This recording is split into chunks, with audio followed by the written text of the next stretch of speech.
Olha, hoje uma visita mais que especial. Nós estamos recebendo em nossos estúdios o governador Ronaldo Caiado. Governador, boa tarde. Muito obrigada pela visita, pela atenção. Eu que agradeço, Fabiana, a oportunidade de a gente poder se encontrar aqui. No momento que nós estamos em Jataí, no sudoeste goiano aqui, com tantas obras sendo inauguradas, não podia deixar de lhe visitar para a gente bater um papo e poder também conversar com toda essa população, com esse setor que nós nos orgulhamos sempre de representá-lo em tantas lutas de tantos anos e agora mais uma etapa. Mas aí a gente falando aqui, estamos falando para o Brasil todo, mas tem uma história do governador Ronaldo Caiado, vamos colocar assim, do Ronaldo Caiado político, já de longas décadas. É verdade, é verdade. Fazendo uma retrospectiva aí rápida, né, Fabiano? Nós começamos esse movimento no Brasil em 1986. Esse movimento no momento em que o Brasil se propôs a escrever uma nova Constituição brasileira. E naquela época nós vimos que existia ali um sentimento muito forte em ter que querer estatizar as terras, ou seja, não teria mais o direito de propriedade. E naquele momento, me lembro bem, eu tinha 36 anos de idade, muitos anos atrás. E nessa menção, o que eu ainda me recordo bem, lá naquela briga, naquela luta dos anos 80, em que ano que você foi candidato a presidente? Logo a seguir, em 1986, nós fundamos a UDR. Em 1988 foi consolidada a Constituição Brasileira. Aí, graças a Deus, foi uma grande vitória, que hoje garante o direito de propriedade a todas as nossas terras produtivas. E logo a seguir, terminado 88, 89 já foi eleição para o presidente da República. E essa eleição foi aquela eleição de voto indireto inicialmente, não teve também essa eleição de voto indireto? Como é que foi aquela eleição? A eleição foram 22 candidatos. Foi a época em que foi Collor, foi Lula, Ronaldo Caiado, agora eu acho que eu misturei. Paulo Freire, Maluf, Roberto Freire, Afif Domingues, Ulisses Guimarães, Aureliano Chaves, aquela quantidade enorme. E nós íamos para aqueles debates ali da Bandeirantes, que era realmente o ponto alto daquela campanha. Foi a primeira campanha, na verdade. Foi. Não é? Depois do regime de 64, aí foi a primeira eleição que teve, foi a eleição de 1989. Eu era o mais jovem candidato naquela época, com 39 anos de idade, quando nós fomos ali numa luta importante, que nós levamos ali a voz do produtor, o que era a agricultura, as dificuldades da época. E naquele ano o Lula também foi candidato. Quem? O Lula.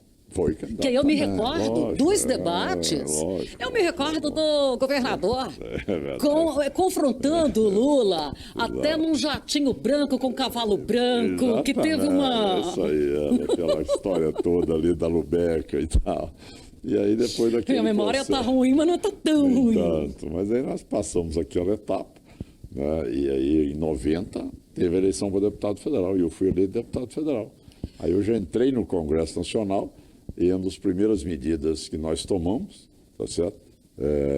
Me lembro bem ainda, o meu querido amigo, o deputado Colato, também meu colega de bancada, quando nós entramos em 1990. Colato lá do Rio Grande do Sul. Lá de Santa Catarina. Ah, Santa Catarina. Aí nós entramos juntos ali e a primeira projeto nosso foi exatamente instalar a CPI do endividamento rural.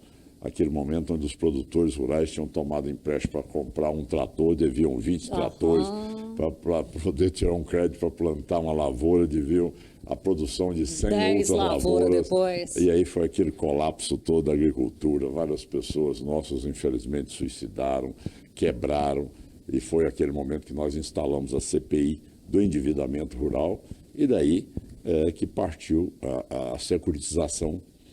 Depois nós fizemos a segunda etapa, chamada Securitização 2, depois o PESA, depois veio o Moderfrota. Então essas lutas todas foram esses 20 anos na Câmara e 4 anos no Senado Federal. O Vinícius, assessor da ProSoja Brasil, ele fez um livro que é a história da bancada ruralista e traz entrevistas com muitos desses personagens. O governador, ele aparece numa boa parte do livro, porque nessa formação, nessa criação ali, né? A bancada ruralista, na verdade, ela foi criada dentro do movimento ruralista, certo? Nós sabíamos que nós teríamos uma votação extremamente dura na Constituinte, e ali nós já nos preocupamos em fazer com que aqueles parlamentares, tá certo, de 1986 já tivessem condições de poder já defender o setor rural. Aí foi o início, foi a parte a parte embrionária da bancada. E depois aí, eu já cheguei em 90, a partir daí ela foi se consolidando cada vez mais. Aí nós fomos discutindo temas, fomos votando matérias relevantes, né? Naquela época não se falava de maneira alguma em fazer renegociação das dívidas, né? São milhares de produtores rurais também que foram anistiados por nós, né? Produtores rurais com menos de 4 módulos rurais, nós anistiamos todos. Pequenos produtores, sejam eles empresários, sejam eles micro, pequeno empresários, também foram anistiados naquela época na Constituinte de 1989. E a partir daí nós viemos então com outras medidas, aí que começamos a alavancar o setor rural. O Brasil realmente naquele momento era um Brasil que importava leite, carne, um Brasil que importava soja, milho, tá certo? Um Brasil que não era autossuficiente nem de feijão. Então, quer dizer, era um Brasil que produzia em torno de mais ou menos 50, 60 milhões de toneladas de grãos, ou seja, quase que 1/5 do que se produz hoje, tá certo? Então esse era o Brasil daquela época, um Brasil que ao produtor rural não era dada a ele tecnologia, reparo, apoio, e aí a partir daí essa bancada com a formação política passou a fazer um debate de conteúdo, um debate de conhecimento, elaborando bons projetos. E neste momento nós vimos o que foi a agricultura, absorvendo tecnologia cada vez mais, né? O setor que mais absorve hoje tecnologia é o nosso setor rural. Para você ter uma ideia, agora nós temos aí um campo de experimento no município de Rio Verde, onde lá o controle lá de todo o nosso maquinário é pelo 5G. A Huawei instalou um raio de 50 quilômetros com todas as torres lá, onde todos os nossos robôs, drones, nossos tratores, tudo isso, todo o maquinário nosso é controlado no sistema 5G, e com isso nós avançamos agora numa perspectiva na agricultura de Goiás de fazer uma agricultura com potencial daquilo que nós chamamos agricultura exponencial, ou seja, você identifica quando uma praga ataca a lavoura, mas não em grandes extensões, você identifica com a filmagem feita por drone com 5G, você identifica áreas de 1 metro quadrado, você já identifica, naquele momento você já faz ali o combate local, você já identifica as pragas daninhas, você sabe fazer como controle. A empresa que fez convênio conosco foi a João Dia. Então, a agricultura de Goiás, ela está ficando uma agricultura hoje muito mais avançada do que dos outros estados. Tanto é que eu conversava há poucos dias com o Zé Mário, e nós estávamos mostrando o seguinte: o Goiás deverá ser o segundo maior produtor de grãos este ano. Mas para você ter uma ideia, se você for ver por hectare, a produtividade de Goiás vai ser maior do que o do Mato Grosso.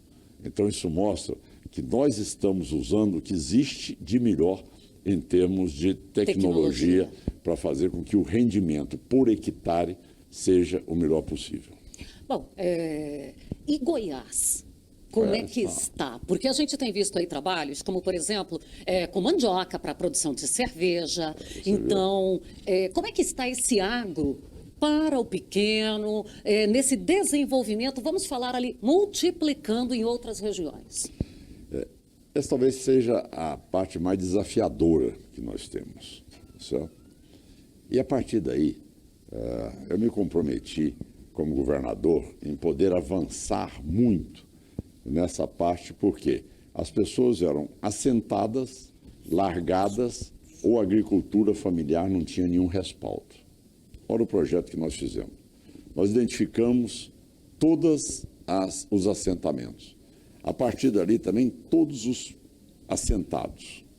Vimos qual era a vocação da região. E aí nós fizemos um convênio com a Ambev, e a Ambev está sustentando talvez o maior programa social do estado de Goiás. Ou seja, todo assentado está plantando a mandioca, no momento em que ele colhe, ele pesa ali, a Ambev carrega e paga imediatamente. O que é mais importante hoje? A Emater de Goiás que você precisa visitar a sede da Emater de Goiás do nosso governo. Agora está nova, né? Você Ali viu? foi. Que coisa mais linda. E com laboratórios, com toda a área de pesquisa também e a gente avançada. Tem um presidente espetacular ali também. O Pedro né? é um craque, na verdade, e também com isso fazendo com que cursos sejam dados, com toda a estrutura lá de anfiteatro, como também de aposentos para todas as pessoas que lá vão. Então é um outro mundo hoje, a Emater de Goiás hoje, é outro momento. Você tem carro, você tem gasolina, você tem material didático, você Isso tem faz muita como checar diferença, né, governador? no interior. É outra diferença, é outro mundo. É uma virada de 180 graus. Então, para você ter uma ideia, esse agricultor hoje, eu cheguei em Porangatu, sabe o que ele me disse? Governador, eu agora fiz um contrato futuro com a Ambev. Uma sentada. Quer dizer, você imaginava... Não tinha essa nomenclatura, não tinha essa linguagem. Isso, na verdade. Você chegou, aí o cara me falou, governador, olha aqui, ó, tudo bem, adorei esse projeto com a Ambev, fiz meus cálculos lá, fiz um contrato futuro com a Ambev. Falei, cara, fiz até questão de chamá-lo para apresentá-lo para toda a plateia. Ou seja, o que nós estamos vendo hoje é, além disso, um outro assunto que é muito importante. Um projeto que foi iniciado pelo governo federal, nós tivemos aí o apoio dos nossos deputados federais, mas nós também intensificamos fortemente em Goiás, PAA, o Plano de Aquisição de Alimentos. Esse projeto de aquisição de alimentos, ele faz com que o cidadão venha de lá, chega até a cidade, você adquire o produto dele, imediatamente já vê ali o que é, volume por peso, como for a produção ali de cada um do que ele estiver entregando, aquilo é repassado para as escolas e nós pagamos o produtor rural ali na hora. Ele chega, entrega a mercadoria e vai embora. Ele tem uma segurança mensal. Sem dúvida, tem uma segurança e não tem que ficar ali o dia inteiro na feira para poder vender o seu produto, nem nada. Ele já vai. O que não vende de volta está perdido, porque ele já pode colheu. ter prejuízo e tudo mais. Então nós estamos ampliando o PAA, que é esse nosso projeto de aquisição de alimentos, expandindo nessas áreas com agricultura familiar, pequenos agricultores e também assentados, e ampliando a vocação ali. O segundo grande projeto que nós estamos fazendo também é no Vão do Paraná, onde nós já, em parceria com a FAEG e com a CNA, nós já trouxemos vários pesquisadores e fizemos um levantamento detalhado na região chamada Vão do Paraná, que tem um microclima que é diferenciado para todos, e ali vai concorrer com aquela área de Petrolina no Nordeste, onde nós temos uma capacidade de produção de frutas excelente, e ali nós vamos ter talvez um polo de fruticultura, talvez o mais desenvolvido de todos os tempos, até porque nós temos uma fartura de água muito maior do que a região de Petrolina. Então, é mais uma novidade para o Estado nesse desenvolvimento. E além disso, né, a eletrificação rural, que nós estamos pesando a mão para valer.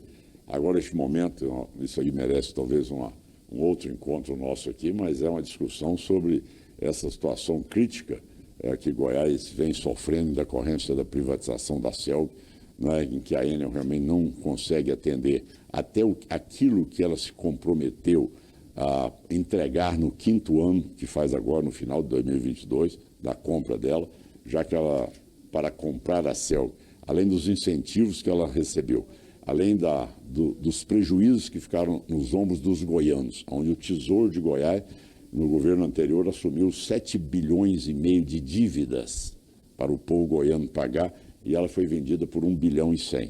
Então, é algo inimaginável. A maioria da população não tem nem noção do prejuízo. Dos grandes problemas do Estado de Goiás é pagar essa dívida que foi contraída para vender a CELG por 1,5 bilhão, o Estado devendo 7,5 bilhões de reais. Então, tudo isso levou o Estado de Goiás a uma sobrecarga.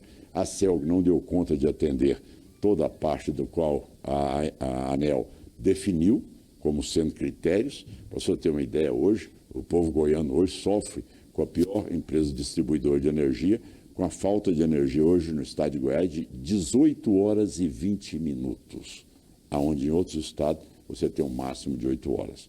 Então veja bem a situação de Goiás e, além do mais, a não capacidade de entrega de fornecimento, a demanda que existe, é o maior gargalo que nós temos hoje no desenvolvimento do nosso estado de Goiás.